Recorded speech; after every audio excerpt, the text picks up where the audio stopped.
Hey, hi guys. ఇందులో మనం ఏం నేర్చుకుందామంటే difference between the padding and margin. CSS properties padding and margin గురించి తెలుసుకుందాం. సో ఇందులో ఫస్ట్ ఏం చేద్దామంటే ఒక బటన్ అనే ట్యాగ్ని మనం క్రియేట్ చేద్దాం. ఒక బటన్ అనే ట్యాగ్ని క్రియేట్ చేసి బటన్కి ఒక నేమ్ ఇద్దాం, టెక్స్ట్ ఇద్దాం. సేవ్ అని చెప్పేసి సేవ్. ఒకసారి దీని అవుట్పుట్ చూద్దాం. సేవ్ అని చెప్పేసి ఒక బటన్ అనేది క్రియేట్ అయింది. ఇప్పుడు మీరు చూసినట్టయితే ఈ బటన్ ఎక్కడ ఉంది? ఇక్కడ టాప్ లెఫ్ట్ కార్నర్లో కొంచెం అతుక్కుపోయి ఉంది కదా. దీనికి ఏం చేస్తామంటే నేను క్లాస్ నేమ్ అనేది అప్లై చేస్తాను. క్లాస్ అనే అట్రిబ్యూట్ తోటి కస్టమ్ బటన్ అని చెప్పేసి క్లాస్ నేమ్ ఇస్తున్నాం. ఈ క్లాస్ నేమ్ నేను ఏం చేస్తాను అంటే కాపీ చేసి ఇండెక్స్లో యూజ్ చేస్తాను. దీనికి ఏం చేస్తాను అంటే ఫస్ట్ నేను మార్జిన్ అనే దాన్ని అప్లై చేస్తాను. మార్జిన్ వచ్చేసి ఒక 100 పిక్సెల్ అని చెప్పేసి ఇస్తున్నాం. ఇప్పుడు ఒక్కసారి అవుట్పుట్ చూద్దాం. ఇప్పుడు ఎక్కడికి వచ్చింది బటన్? ఇక్కడికి వచ్చింది. ఇంతకుముందు ఎక్కడుంది? ప్రీవియస్గా ఇక్కడ ఉంది కదా. ఇప్పుడు కొంచెం కిందికి అనేది వచ్చింది, కొంచెం పేజీ కిందికి, అండ్ లెఫ్ట్ నుంచి కొంచెం స్పేస్ వచ్చింది, టాప్ నుంచి కొంచెం స్పేస్ వచ్చింది, అట్లా వచ్చింది కదా. మనం మార్జిన్ అప్లై చేసినప్పుడు ఏంటి అంటే ఇది ఏదైతే మనం బ్రౌజర్ మన డెవిజియో ఉంటుంది కదా, మన డెవిజ్లో బ్రౌజర్ ఓపెన్ చేసినప్పుడు బ్రౌజర్ యొక్క ప్లేస్ అంటే కార్నర్, బ్రౌజర్ బార్డర్ ఉంటుంది కదా, దానికి మన ఏదైతే HTML ఎలిమెంట్ బార్డర్ ఉంటుంది కదా, దానికి మధ్యన స్పేస్ అనమాట. ఏదైతే HTML ఎలిమెంట్ బార్డర్ ఉంటుందో దానికి అవుట్ సైడ్, దానికి బయట వైపు మనకు స్పేస్ రావాలంటే ఈ మార్జిన్ అనే ప్రాపర్టీని మనం యూజ్ చేస్తాం. దీని వాల్యూస్ వచ్చేసి మనం పిక్సెల్స్లో ఇస్తాం. నెక్స్ట్ ఇప్పుడు ప్యాడింగ్ గురించి చూస్తాం. ప్యాడింగ్ అంటే ఏం లేదు. ఇప్పుడు నేను ప్యాడింగ్ అని చెప్పేసి అప్లై చేసి చూస్తున్నాం. ప్యాడింగ్ అని చూస్తున్నాం. ఫస్ట్ దీన్ని అవుట్పుట్ చూద్దాం.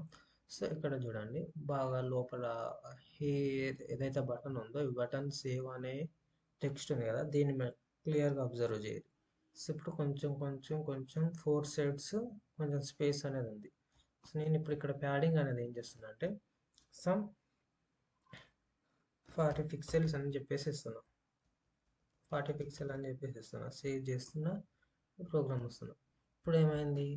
లోపల అనేది ఏదైతే స్పేస్ ఉందో ఆ స్పేస్ అనేది మనకి ఇంక్రీజ్ అయిపోయింది 4 సైడ్లో కూడా.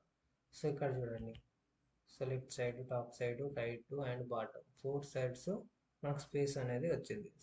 ఇక్కడ ఏంటంటే ప్యాడింగ్ అంటే ఏంటంటే మనకి ఏదైతే కంటెంట్ ఉంటుందో, అంటే ఒక HTML ఇమేజ్ ఎలిమెంట్ ఉంటుంది కదా, దాంట్లో మనం ఏమైనా కంటెంట్ టెక్స్ట్ రాస్తాం కదా, ఆ కంటెంట్కు మనం HTML ఎలిమెంట్కు బార్డర్ ఉంటుంది కదా, ఆ బార్డర్కి మధ్యన స్పేస్ రావాలి అంటే కంటెంట్ అంటే ఇది సేవ్ అనే టెక్స్ట్, బార్డర్ అంటే ఇక్కడ ఏదైతే లైన్ కనిపిస్తుందో ఇది అనేది బార్డర్. ఈ రెండింటికి మధ్య మనకు స్పేస్ రావాలి అంటే మనం ఈ ప్యాడింగ్ అనే CSS ప్రాపర్టీని యూజ్ చేస్తాం. సేమ్ దీనికి కూడా అంటే మనం వాల్యూస్ అనేది పిక్సెల్స్లో ఇస్తాం. That is the difference between the CSS margin and padding properties. మనం ఏంటంటే ఇవి ఓన్లీ ప్యాడింగ్ అండ్ మార్జిన్ కాకుండా ఇండివిజువల్గా కూడా మనం అప్లై చేయొచ్చు. Padding top, padding bottom, padding left, padding right, same margin కూడా ఇట్లాగే అప్లై చేయొచ్చు.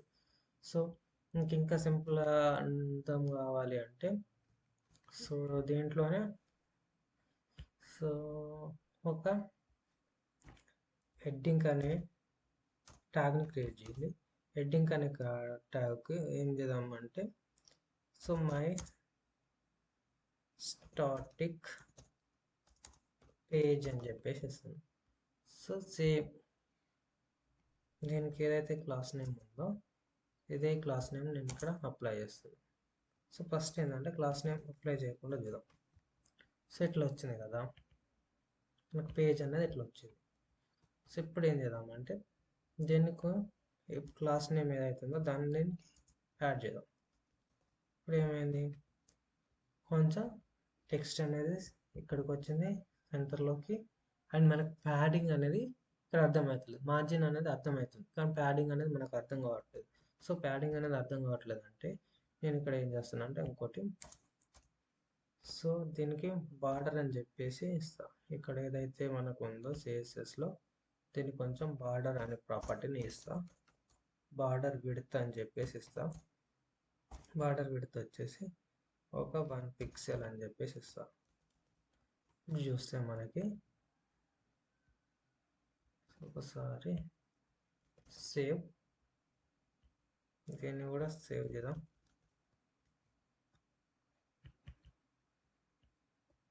దాన్ని బార్డర్ అప్లై కావాలి, అండ్ బార్డర్